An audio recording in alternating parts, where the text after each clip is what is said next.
Well, hello everybody, my name is Ben and this is MOW Time, and in today's MOW Time reviews I'm going to be going through my 325 ILK from Husqvarna. Now, the Husqvarna 325 ILK runs a 36 volt brushless motor, and Husqvarna say this is pretty much compared to approximately a 25cc combustion run engine. And in the whipper world, if you don't know, 25cc is plenty of grunt if you're just doing regular lawn care. Now, if you're just looking at this for your personal home use, then I would certainly say if you're doing regular lawn care on yours, and even if you're just letting it grow a bit too long, this will certainly have enough grunt to get through what you need to. Now, in my business, I maintain regular lawns. I don't really take on massively overgrown properties. That's not what I do. This gets used on a regular basis, maintaining regular lawns, and it does it with ease. I mean, since owning this over a year ago, I don't think I've ever put it on power setting number 3 because it's just not necessary. It's like heaps of power. I certainly find it on setting 1 or setting 2 more than enough power that this puts out for the needs of my business or doing my own property at home. But yeah, so next we'll move down to the head end. Now, you may notice I don't have the trimmer guard on place here. This particular machine, well, all trimmers come out with a guard on for legal reasons, but I don't run my trimmers with a guard. I just don't like it, hence why I don't have it on today. Now, I did want to attach it for this review, but I couldn't find it in my shed. I turned my shed upside down and I don't know what I've done with the guard, but it does come with a pretty good Husqvarna guard, which doesn't block your view too much, but still provides some safety from anything flicking your way. Now, you may also notice that I don't actually have the the correct Husqvarna head on this machine. I took it off just because I personally love to run the speed feed heads. So I've got the 375 head on this one with 2.4mm Trailblazer line, which over time on using it, I find absolutely fine on this machine. Now, down below me here, I do have the head that it comes with. Now, this is a bump feed head. It's called the T35 M10 trimmer head from Husqvarna. The blue bit here is the bit you bump on the ground and it will feed out the necessary line. Now, this head, like I mentioned, it's absolutely fine, but I just personally find the speed feed heads, just the Geo, for me, and I run them on all my trimmers. Now, I wouldn't go up to most 400 size speed feed head if you are a contractor, or even if you're not and wanting to use the speed feed heads. I found the 375 more than enough, and honestly, I wouldn't go any bigger than a 2.4mm line on this as well. Now, just bear in mind, if you remove the guard, you might void your warranty because they might say that you've overcooked the motor in the strain in running a different head or more line out of the head. But you know, in the time of like a year plus I've had this, I've had no problems at all. All right, next we will talk just quickly about weight. Now, when it comes to weight for the machine specs, now this doesn't include the battery. So 3.4 kilos is the machine overall. But like I mentioned, this doesn't include the battery. Now, the battery I won for it is the BLI 300, and that weighs in at, the battery weighs in at 1.9 kilos on its own. So together a total weight of 5.5 kilos. Now, of course, that will alter depending on the battery size you go. Obviously, there's a battery small in this, the BLI 200, and that might be bring the weight down a little bit. If you suffer from any shoulder or back injuries, then just having a little bit lighter machine might assist you in getting around your property or getting around your clients' properties a little bit less sore at the end of the day. But overall, in this setup, this is the perfect setup for me. It's you know, comfortable in the hand and not too heavy at the end of the day to use. I must say though, look, if you had the guard on, it would probably be better balanced, but yeah, we'll talk about that later anyway. But that's a bit of a broad overview of the specs. I'll just also mention too, these are all your buttons here for just pressing. Just hold that down, it brings it on, it gives you a battery power, how much is left in your battery, and then the 3 little bars there, which you press this one and it'll alter the power. So 3 bars means you're on full ball, you know, giving it the full, and the first one is on the lowest setting, but I'll run that through with you later. But yeah, that is a broad overview of the machine settings.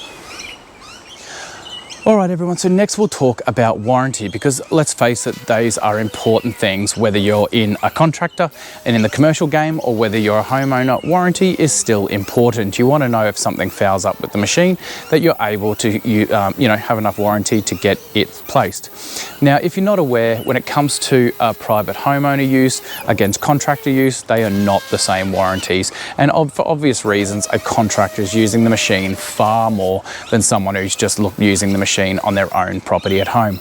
So with the contractors, we get 2 years warranty, and just domestic people using it at home, you get 5 years warranty.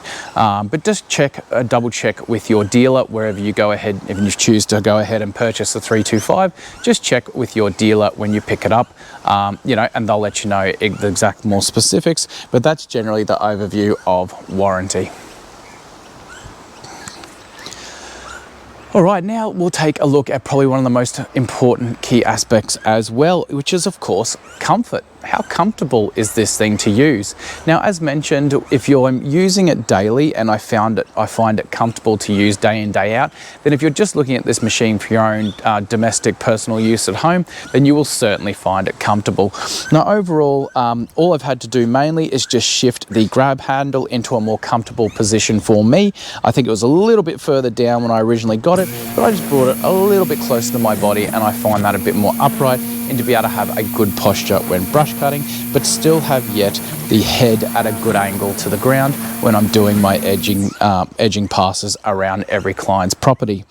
Now, speaking of handles, the grab handle here, obviously, like I mentioned, is movable. There's a nice easy nut, and this is what I like about a lot of trimmers these days. You don't have to, just have these nuts on them, so you can undo this and move the thing as needed. Where old trimmers, you had to go to your ute or your van or your truck or whatever, go and get a tool, undo the nut with a tool, and then you were able to move it. I'm just glad and thankful these days that they've got rid of that, and they make it much easier where you can do things on the fly, by simply undoing that and being able to slide it up and down to find your most comfortable position. So that's the grab handle, and overall it's just a plastic piece. There isn't actually any rubber on this one, which is certainly different from a lot of different other trimmers. A lot of trimmers will run a rubber setup on here, but as I mentioned in previous videos with trimmers, getting the right rubber setup needs to be spot on. Like all the trimmers I've used over the years, and that includes Stihl, Kawasaki, Echo, Shindaiwa, Husqvarna. I've used a lot of them, and getting the rubber right on these handles to have a comfortable feel, so you're not, getting all the vibration through your hands at the end of the day. But Husqvarna have eliminated that, and they've just kept it to a full plastic handle. And at first I thought, that's not going to be great. I'm probably not really going to like holding onto a plastic handle all day, every day when I'm doing my brush cutting. But at the end of the day, and using again up to a year now, I actually haven't had a problem with it. And in a way, they've kind of, done it well, because it's not a solid plastic enough to completely feel any vibration. Not this gives off much vibration, but if it did, you won't feel it through this plastic handle. It's quite great, and it is comfortable to hold in hand as well. Now, with some trims over the time, when they have had a rubber handle, then it's worn, it's cracked, it's got worn in, it's got weathered. If you run your trimmers on the side of your trailer like I do, etc., and exposed to the elements, you might find some of the rubber splits and just wears over time. Where if this whole thing is plastic, it can't be damaged by the weather. So it's good call on Husqvarna's part, I must say, there, in making the whole loop handle a plastic. Of course, it's prone to cracking, but that's probably going to be your own fault, given you threw it down, or it got wedged between something, or you drove over it. But yeah, I highly doubt seeing this wearing from just handheld use. Anyway, let's move on to the control mechanism of the actual machine. Now, Husqvarna have a bit of a good setup here. I actually like the Husqvarna setup, where there's no having to push down a trigger over here or on the side to then get it going. They actually have it so your palm just pushes in that thing, and away you go. You can pull the trigger. So it's very simple because your hand is automatically going to sit down and grab around the handle. So Husqvarna have made it easy for you to just lock your hand into between your thumb and pointer finger, and that just pushes it down, unlatches the safety, and away you go. You can bang into it. I'll just show you quickly. Let's turn it on. So down, and then done. So yeah, I really do like the setup of the safety or engagement switch here. They did we'll just turn that off, did very well with that. Now in the way of the handle, I absolutely love it. Now don't get me wrong, it's always going to depend on your physical size, whether you've got really big hands, really small hands.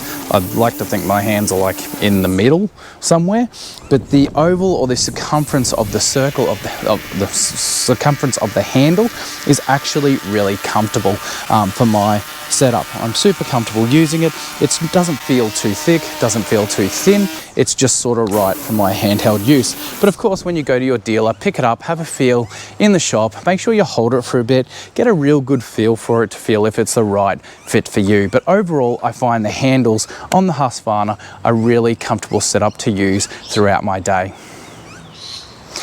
Now we'll also talk about noise. Now of course noise levels is very low. It's a battery run gear. Now I use my Stihl FS94 RC and also this one throughout the day depending on the client's property I am at. And there is certainly a big difference between using my combustion run Stihl compared to the battery operated Husqvarna. There's little to no noise. Honestly, there's no noise here. The whole noise just comes from the trimmer head spinning around at whatever RPM it is spinning at. And that's all the noise you can hear. There's no noise up here, which is absolutely fantastic. Back in the day when I started mowing, or for years, I'd been mowing with, you know, an engine screaming in my right ear. I always thought to myself, I'm gonna be deaf in my right ear by the time I'm 40. But thankful to battery gear, you know, a lot of people will savor their hearing a lot more down the track. So the noise levels are very, very quiet on this one. All right, next I'll just talk to you briefly about my battery. Like I mentioned, I did run the BLI 300. I'll just talk about this just in case you're looking at getting a similar setup as me to use in your business or whether to use on your own personal residential property.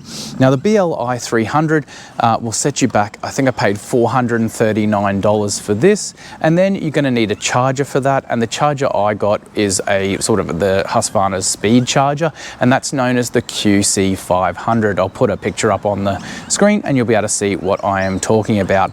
But yeah, super good. So the QC 500 also, I think, cost me $279. So all up to get everything as you see, including the charger, you're looking around the $1,377 mark for this complete setup. All right, everybody, so that's a wrap on the 325 ILK review. I hope you have enjoyed it and found it somewhat useful in making your decision in purchasing the right trimmer for you. I mean, like I said, in the year of ownership of this machine, I've enjoyed the use and again, haven't encountered any actual problems with the usage of the machine in my business. Now, if you're new to the channel, make sure you click the subscribe button. And if you enjoyed the review, please click a like on the video. It does help the MOW TIME channel get out to all lawn and garden enthusiasts such as you and me. Now, if you didn't see behind me, I installed a new garden in my own property, did an absolute full makeover, ripped out all the old plants that were here and replaced it with all new ones. If you missed that video, I'll leave it up in the link here. Go on, click on that, and that'll take you to the video. You can be able to see a great before and after and what went into creating this garden behind me. But anyway, like I said, happy with the 325 ILK. If you have one or you use Husqvarna equipment at home, let me know down in the comments what you use and whether you've liked it or not. I'd be keen to hear your own thoughts here at home. But anyway, it is another beautiful day here in the River City. I hope you're all doing well mentally and physically. We'll see you all in the next video.